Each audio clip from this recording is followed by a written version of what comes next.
This is Democracy Now!, democracynow.org, The War and Peace Report. I'm Amy Goodman. And I'm Juan Gonzalez. Welcome to all of our listeners and viewers around the country and around the world. Today, we spend the hour with Julian Assange, the founder of WikiLeaks. It's been nearly 5 years since he entered the Ecuadorean Embassy in London seeking political asylum, fearing a Swedish arrest warrant could lead to his extradition to the United States. Despite being holed up in the embassy, Assange's impact is still being felt across the globe. His asylum case recently became an issue in the Ecuadorian presidential election. The right-wing candidate Guillermo Lasso had vowed to remove Assange from the embassy if he won. But Lasso lost to President Rafael Correa's former vice president, Lenin Moreno, who said Assange is welcome to stay. Meanwhile, WikiLeaks recently began releasing a massive trove of secret CIA documents exposing how the agency has developed tools to hack into and spy on principal phones, computers, and televisions all over the world. WikiLeaks described the leak as the largest ever release of confidential documents on the CIA. WikiLeaks' activity before the 2016 election is also still generating headlines. Just before the Democratic National Convention last July, WikiLeaks published 20,000 internal emails from the Democratic National Committee. Within 2 days, the head of the DNC, Debbie Wasserman Schultz, resigned her post, in part because the emails showed the DNC worked behind the scenes to discredit and defeat Bernie Sanders, who is challenging Hillary Clinton for the nomination. Less than 3 months later, WikiLeaks began publishing internal emails from Clinton's campaign chairman, John Podesta. Soon, Donald Trump was praising WikiLeaks on the campaign trail. This just came out. WikiLeaks, I love WikiLeaks. Between October 7th and Election Day, WikiLeaks would go on to publish 20,000 of Podesta's emails, generating a rash of negative stories about the Clinton campaign. U.S. intelligence agencies have accused Russia of hacking the DNC and Podesta accounts, but many questions still remain about what happened. During a recent congressional hearing, FBI Director James Comey placed the blame on Russia intelligence when questioned by Congressman Adam Schiff. Do you know whether the Russian intelligence services dealt directly with WikiLeaks or whether they, too, used an intermediary? We assessed they used some kind of cutout. They didn't deal directly with WikiLeaks, in contrast to DC Leaks and Guccifer 2.0. That was FBI Director James Comey on March 20th.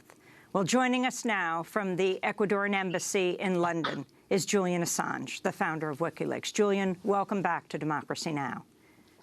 Good morning, Amy.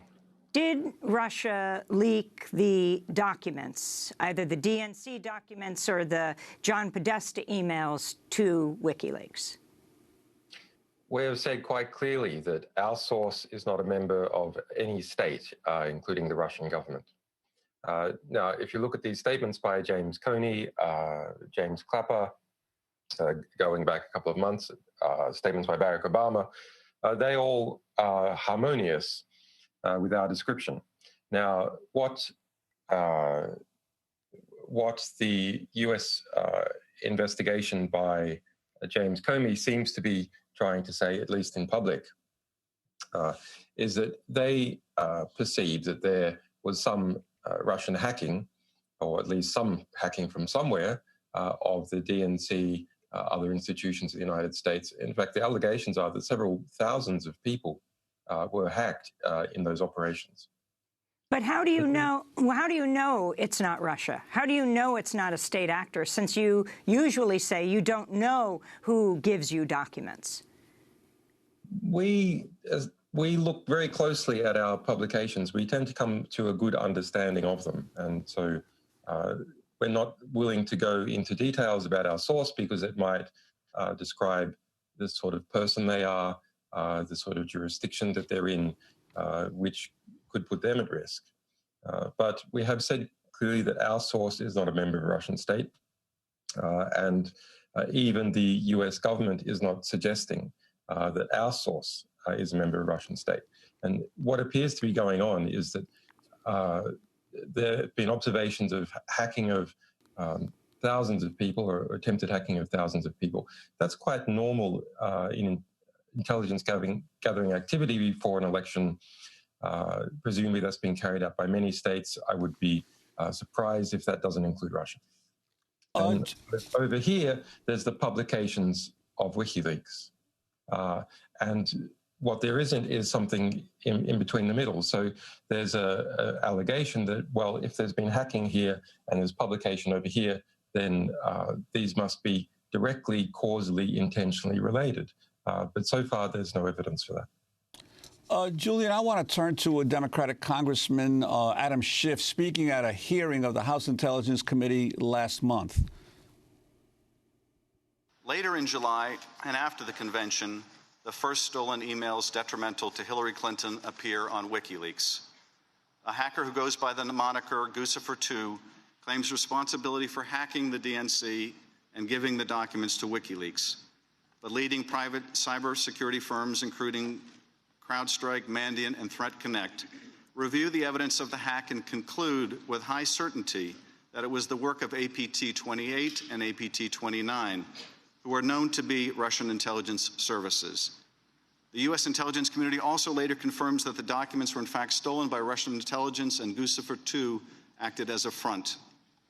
Also in late July, candidate Trump praises WikiLeaks, says he loves them, and openly appeals to the Russians to hack his opponents' emails, telling them that they will be richly rewarded by the press. That was Congressman Adam Schiff. Julian, I'm wondering if you could respond to some of the things he's saying in that statement. Well, Mr. Schiff is a Democratic congressman who's trying to whip up a kind of neo-McCarthyist fervor in order to distract from the epic failure of Hillary Clinton and that team when they lost, of all people, to Donald Trump. So it's not particularly interesting. I think we should pull back and put things in context. The United States government, since 1950, has intervened in 81 elections, interfered, to use Schiff's language, in 81 elections. That is not including coups, which have overthrown the government. So there's a long history of the United States doing this to places around the world in infamous ways, and most recently alleged interference in the election of Israel. So I think we should understand that the United States is in a glass house when it comes to allegations of attempting to interfere with or influence election results. But let's look at what is the real meat of this issue. How is it alleged that Russia has interfered in the US election process? Well, they say there's been a variety of hacks. Well, that's quite normal intelligence gathering process as far as can be determined, and a few extremely ineffectual websites such as DC Leaks or Guccifer 2.0 that no one really paid any attention to. And then there's our publications, which people really did pay attention to. Now, what is in our publications? Well, from our perspective, we have just published accurately and fairly what Hillary Clinton said her positions were in her secret speeches to Goldman Sachs and in relation to the DNC and its attempt to rig the election to exclude the primary process, to exclude Bernie Sanders. So at the heart of this issue is whether people were told the truth about Hillary Clinton and the DNC. If there hadn't been an ugly truth there, it wouldn't have made any difference. There was an ugly truth, and we published accurately and fairly that ugly truth. Now, our source wasn't from the Russian state, but if it had been from a state, would we have suppressed that information before an election, or would we have accurately and fairly published it? Of course we would have published it.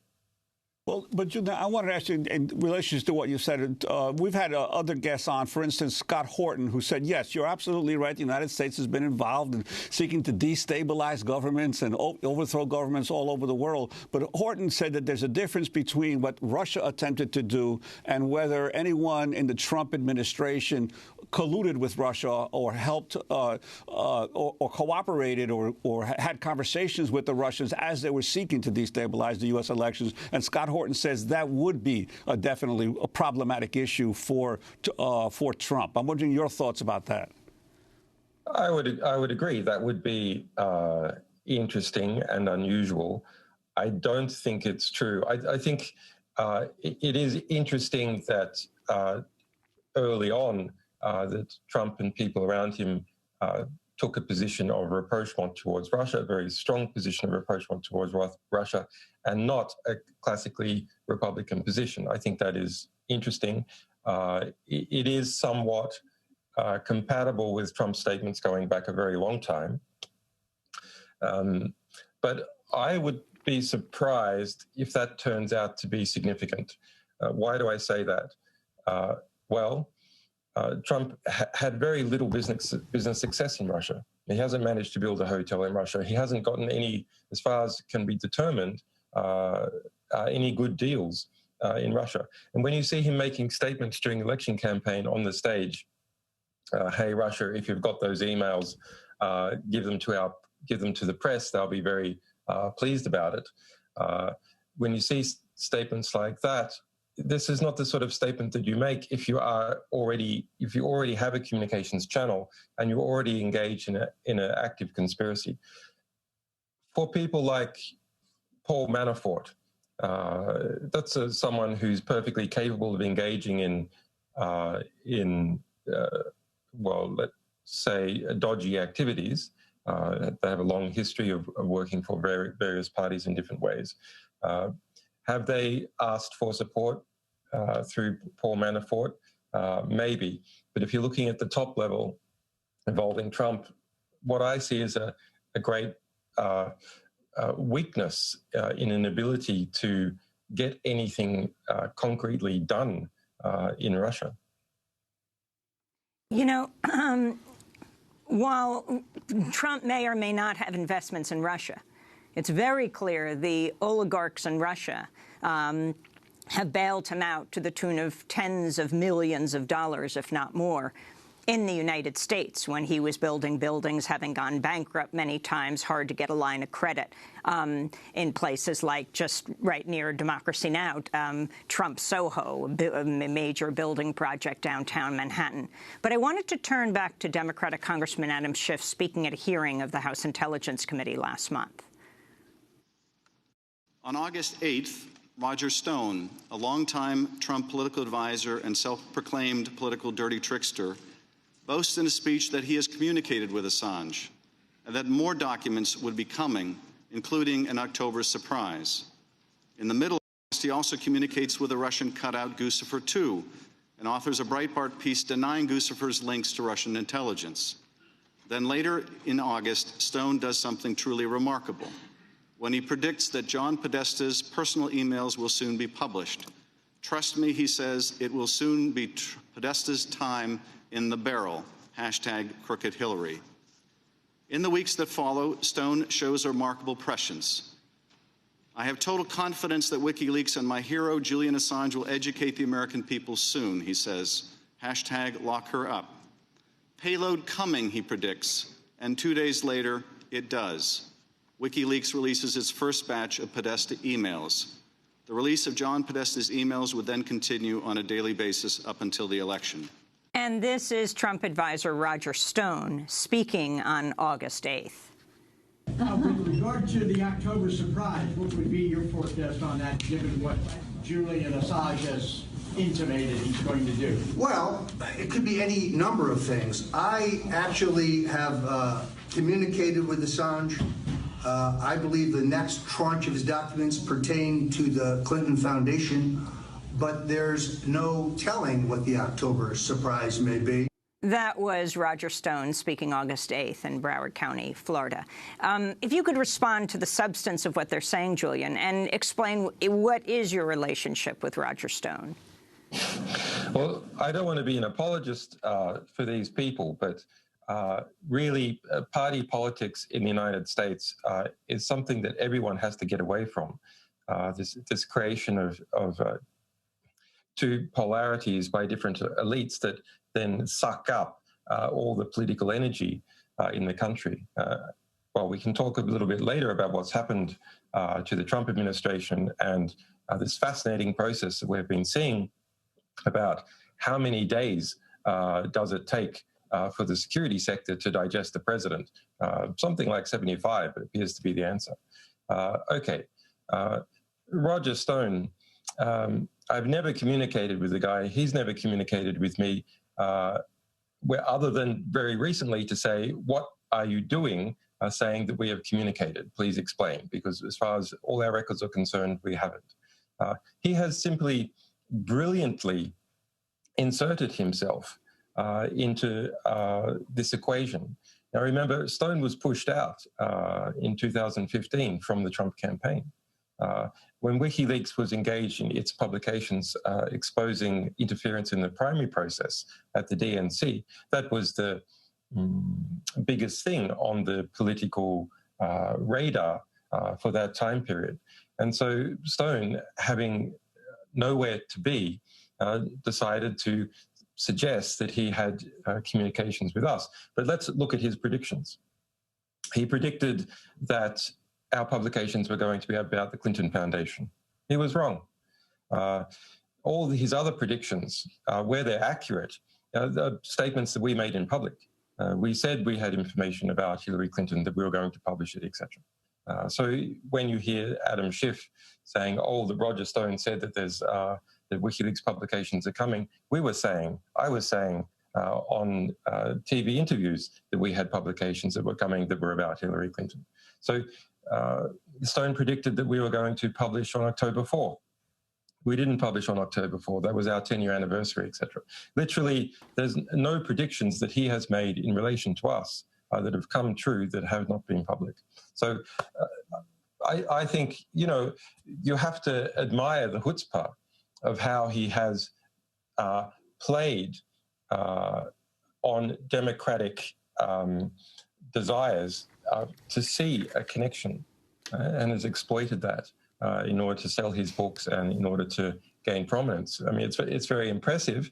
He just simply lays out a piece of bait that he understands that the democratically aligned press will leap forward slavishly and put that hook in their mouth. Julian, we have to break. Because it suits him. But we're going to come back to this conversation. Julian Assange, founder and editor-in-chief of WikiLeaks, speaking to us from inside the Ecuadorian Embassy in London, where he has been holed up for almost 5 years. This is Democracy Now! We'll be back with Julian in a moment.